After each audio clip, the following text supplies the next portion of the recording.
샬롬, 샬롬, 샬롬, 샬롬. 하나님 사랑합니다, 여러분. 주 앞에서 사랑합니다. 오늘 출애굽기 30장 말씀입니다.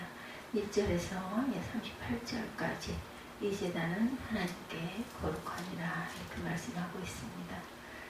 38절까지 10절 말씀에 1절에서 10절 부분에 보면 이 제단은 야훼께 지극히 거룩하니라 제목으로 함께 오늘 나누도록 하겠습니다. 너는 분향단 제단을 만들지니 뭘로 만들어라. 조각목으로 만들되 길이는 한 규빗, 너비가 한 규빗으로 네모가 반듯하게 하고 높이는 2규빗으로 하며 그 뿔은 그것과 이어지게 하고 8절에 보면도 저녁 때 등불을 켤 때 살을 찐 이 향은 너희가 대대로 여호와 앞에 끊지 못할지며 너희는 그 위에 다른 향을 사르지 말며 번제나 소제를 드리지 말며 전제에 술을 붓지 말며 아론이 1년에 한 번씩 이 향단불을 위하여 속죄하되 속죄제의 피로 1년에 한 번씩 대대로 속죄할지니라. 이 제단은 야훼께 지극히 거룩하니라. 이렇게 말씀하죠. 두 번째 11절부터 21절에 보면 회막봉사에 쓰는 속전에 대해서 야훼께서 모세에게 말씀하여 이르시되 내가 이스라엘 자손의 수요를 조사할 때 조사받은 각 사람은 그들을 계수할 때 자기의 생명의 속전을 야훼께 드릴지 이는 그것을 계수할 때 그들 중에 질병이 없게 하려 함이라. 무릇 계수 중에 드리는 자마다 성소의 세겔로 반 세겔을 낼지며 한 세겔은 24개라. 그 반 세겔을 야훼께 드릴지며 계수 중에 드는 모든 자 곧 20살 이상 된 자가 야훼께 드리되 너희의 생명을 대속하기 위하여 야훼께 드릴 때에 부자라고 반 세겔에서 더 내지 말고 가난할지라고 덜 내지 마라. 꼭 반 세겔을 내라는 거죠. 물두멍에 대해서 또한 17절에 말씀합니다. 물두멍을 노수로 만들고 받침도 노수로 씻되 그것을 회막과 제단 사이에 두고 그 속에 물을 담으라. 아론과 그의 아들들이 그 두멍에서 수족을 씻되 그들이 회막에 들어갈 때 물로 씻어 죽기를 면할 것이요 제단에 가까이 가서 그 직분을 행하여 야훼 앞에 화제를 살 때도 그리할지니라. 거룩한 향기름입니다. 야훼께서 모세에게 또 말씀하여 이르시되 너는 상등 향품을 가지되 액체 모략 500세겔과 그 반수의 향기로운 육개 250세겔과 향기로운 창포 250세겔과 계피 500세겔을 성소의 세겔로 하고 감람 기름 한 흰을 가지고 그것으로 거룩한 관유를 만들되 향을 제조하는 법대로 향기름을 만들지니 그것이 거룩한 관유가 될지라. 거룩한 향에 대해서 34절부터 38절에 야훼께서 모세에게 이르시되 너는 소합향과 나감향과 풍자향의 향품을 가져다 그 향품을 유향에 섞되 각기 같은 물량을 하고 그것으로 향을 만들되 향 만드는 법대로 만들고 그 소금을 쳐서 정결하게 하고 그 향 얼마를 곱게 찌어 내가 너와 만날 회막 안 증거궤 앞에 두라. 이 향은 너희에게 지극히 거룩하니라. 내가 야훼를 위하여 만들 향은 거룩한 것이니 너희를 위하여는 그 방법대로 만들지 말라. 냄새를 맡으리고 이 같은 것을 만드는 모든 죄는 그 백성 중에서 끊어지리라. 죽을 것이라는 거죠. 출애굽기 30장 1절에서 38절 말씀. 이 제단은 야훼께 지극히 거룩하니라. 거룩해야 되겠죠. 우리 모두가 거룩한 하나님의 자녀, 왕같은 자녀들입니다. 분향단 속전과 관유에 관한 말씀 제가 건너뛰면서 읽었지만 중요한 부분 제가 읽었습니다. 1절에서 6절은 분향단의 식양과 배치 규격이죠.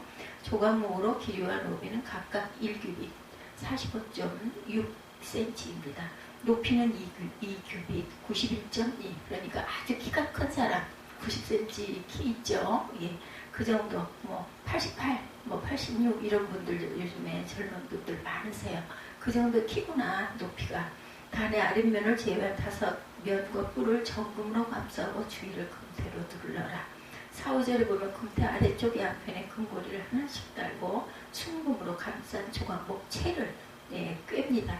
지성소 휘장을 경계로 휘장 안쪽 증거궤와 마주 대하도록 휘장 바깥쪽에 분향단을 배치합니다. 속죄소는 하나님께서 내가 너와 만날 곳이라고 하신 곳인데 가장 가까이 있는 것이 증거궤고 그 다음이 분향단입니다. 증거계가 하나님의 말씀을 떠올리게 한다면 분향단은 성도의 기도를 떠올리게 하는 기구입니다. 하나님과 성도가 마주 대하여 말씀하시고 기도드리는 공간처럼 두 기구를 배치했어요. 7절에서 10절은 분향단 관리 규례입니다. 아침에 등불을 끌 때와 저녁에 등불을 켤 때 야훼 앞에서 정기적으로 향기로운 향을 사르는 일이 대대로 수행할 대제사장의 직무죠. 7, 8절에 보면 분향단에는 하나님의 지시대로 제조한 향 외에 다른 향을 사용할 수 없고 제물 드리는 용도로도 사용할 수가 없습니다. 인간의 참신한 발상에 따라 다용도로 사용하지 못하고 오직 하나님께서 정하신 용도로만 사용해야 한다. 1년에 한 번씩 대속죄일의 향단 꿀을 속죄하는 일도 대대로 수행할 대제사장의 직무였어요. 분향단이나 향도구 자체가 거룩하진 않습니다.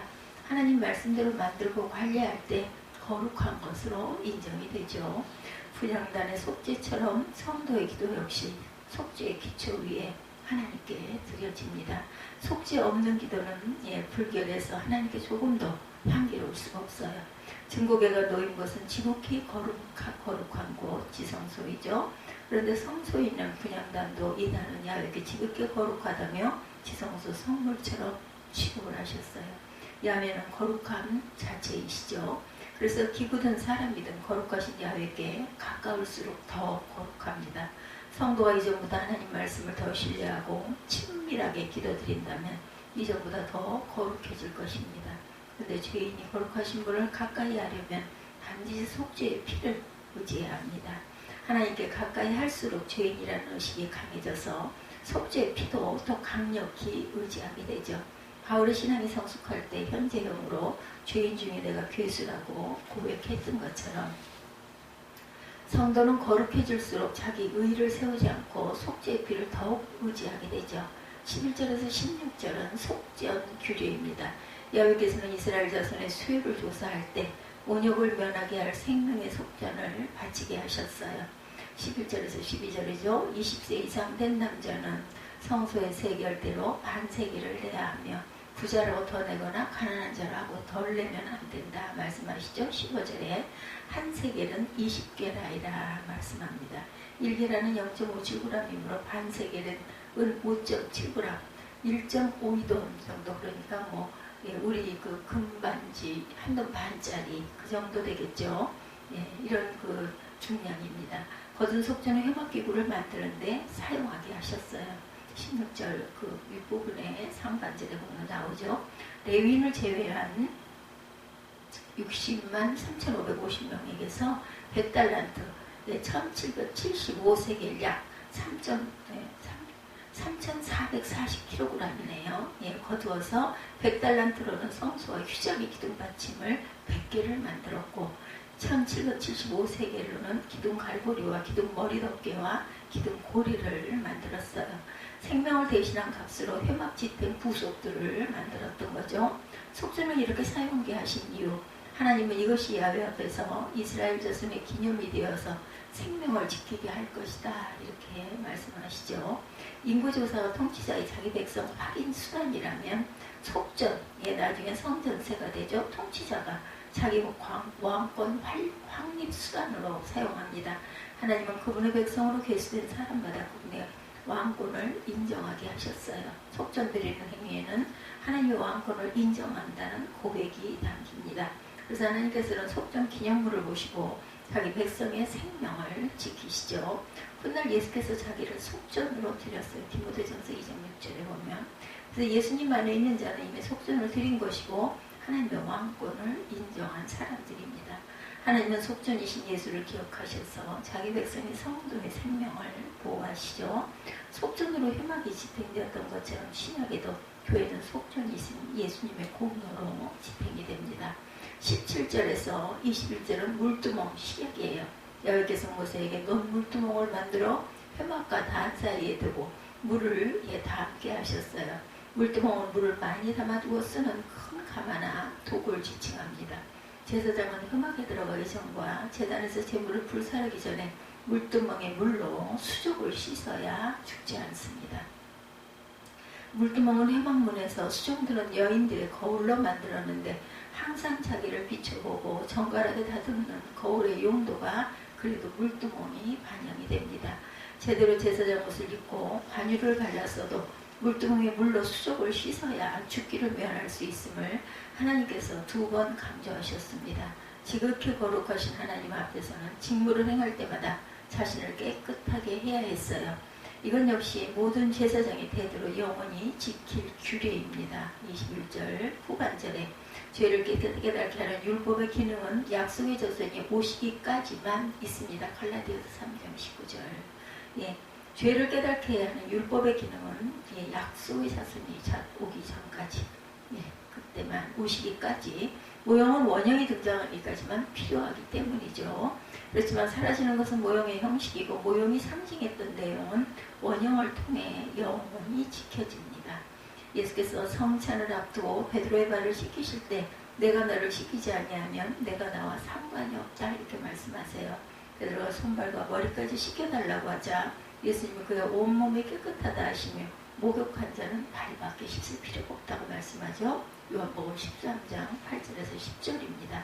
흠없는 제물로 자신을 하나님께 드린 그리스도의 피는 성도의 양심을 깨끗하게 하죠. 근데 예수께서 양심을 깨끗하게 씻겨주셨어도 하나님 앞에 설 때마다 성도는 더러운 양심을 내밀어야 하는데 그래야 주님과 상관없는 자가 되지 않고 관계가 좋아집니다. 신약은 깨끗하게 하는 일과 관련해서 교훈합니다. 큰 집에는 금과 은의 그릇이 있을 뿐 아니요 나무와 질그릇도 있어 귀히 쓰는 것도 있고 천이 쓰는 것도 있나니 그러므로 누구든지 이런 곳에서 자기를 깨끗하게 하면 귀히 쓰는 그릇이 되어 거룩하고 주인의 쓰심에 합당하며 모든 선한 일에 예비함이 되리라. 아멘. 세상은 큰 그릇인지 작은 그릇인지 많은 관심을 줍니다. 그렇지만 성경은 그릇의 크기보다 그릇의 깨끗함에 관심을 두시죠. 하나님께서 귀히 쓰시는 그릇은 크든 작든 상관이 없고 깨끗한 그릇을 기뻐하십니다. 우리가 마음의 뿌림을 받아 양심의 악을 깨닫고 몸을 맑은 물로 씻었으니 참마음과 온전한 믿음으로 하나님께 나아가자. 히브리서 10장 22절입니다. 하나님의 백성은 언제나 주의 말씀을 따라 행실을 깨끗하게 해야 합니다. 22, 3절은 관유 제조 규례와 사용 규례입니다. 야훼께서 모세에게 거룩한 관유를 향 제조 공정을 따라 만들게 명하시면서 각종 재료와 사용 분량도 계시하셨어요. 제조한 관유를 회막과 모든 기구에 발라서 지성물로 구별하면 관유로 구별한 지성물에 닿은 모든 것이 거룩하게 될 것이다. 관유는 제사장의 직무 수행 전에 거룩히 구별하는 목적으로도 쓰입니다. 하나님께서 대대로 내게 거룩한 관유로 구별하셨기 때문에 관유는 아무나 몸에 바를 수 있는 일상용품으로 사용하거나 제작할 수가 없어요. 하나님께서 거룩히 여기신 것을 대수롭지 않게 대하는 이런 심각한 범죄입니다. 하나님께서 거룩히 여기신 것 귀하게 여겨야 되겠죠. 그래서 이러한 금지 명령을 어길 때 하나님의 백성 중에 끊어질 것이 엄격하게 경고됩니다. 더러운 것과 깨끗한 것이 닿으면 더러워지는 것이 지연됩니다. 근데 관유에 닿으면 불결했던 것이 지극히 거룩해진다. 관유 바른 물품에 닿은 것조차 거룩하게 하고 성막과 기구와 제사장이 제 기능을 하기도 하죠. 자연현상을 초월하는 관유의 거룩함은 성령님 사역의 그림자인 것 같습니다. 그리스도의 피가 부패한 양심을 깨끗하게 만들도록 사역하는 분이 성령이시고 신약의 제사장은 성령의 거룩하게 하심을 입어 성도라고 불려지죠. 제대로 기도할 수조차 없는 성도를 위해 말할 수 없는 탄식으로 간구하시는 분 바로 성령님입니다. 롬 8:26 저는 이렇게 외웠었습니다. 성도가 누리는 모든 신령한 은택이 성령님 사용 때문에 가능하죠. 그 자체로는 불결한 예배와 기도도 성령님 때문에 거룩히 여김을 받습니다. 이토록 거룩하신 성령님을 내 마음대로 나눠줄 수 있는 신령한 기운 정도로 취급한다면 하나님께서 대대로 거룩히 여기시는 분을 모욕하는 심각한 범죄가 되겠죠. 34절에 38절은 향규례의 조례입니다. 야훼께서 모세에게 향 만드는 재료와 배합 분량까지 계시하시죠. 34절에 향에 곧 소금을 쳐서 성결하게 한 후에 일정 양을 곱게 찌어 증거궤 앞에 두게 하셔요. 이 향은 너희 백성에게 지극히 거룩한 동시에 야훼를 위하여 거룩한 것이다. 예, 또한 똑같은 제조법으로 너희를 위하여 만들지 말라고 금지하셨고 만드는 자는 그 백성 중에서 끊어지리라고 엄히 경고하시죠. 거룩한 것을 신속히 속되게 만들어버리는 것이 죄인의 그런 장기입니다. 분양은 성도의 기도를 상징하는데 은혜의 방편으로 주신 기도조차 속된 것으로 변질되기가 쉽다라는 것. 하나님께서 기도를 하면 무조건 기뻐하실까? 여러분들 정욕에 쓰려고 잘못 구하는 기도는 열정적으로 기도해도 거들떠보지도 않죠. 악행을 회개치 않는다면 많이 기도해도 듣지 않는다고 야고보서 4장 3절 이사야 1장 15절에 경고하십니다. 하나님께서는 사람이 귀에 들이키는 율법을 듣지 아니하면 그의 기도도 가증하니라. 잠언 28장 9절이죠. 말씀을 통해 하나님의 뜻을 알고 그분의 뜻에 합당하게 기도해야 거룩한 기도이다. 하나님 말씀에서 벗어난 악한 일을 소원한다면 그 일이 형통하게 해달라고 기도한다면 가증한 기도가 되겠죠.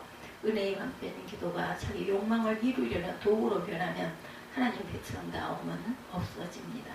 성도의 가치관이 세속의 가치관과 번복이 되어 있다면 교회 가증한 집단이 될 것이고 하나님의 영광스러움에서도 끊어질 것입니다. 성도에게는 하나님과 관련된 모든 것을 지극히 거룩하게 구별하는 마음이 필요하죠.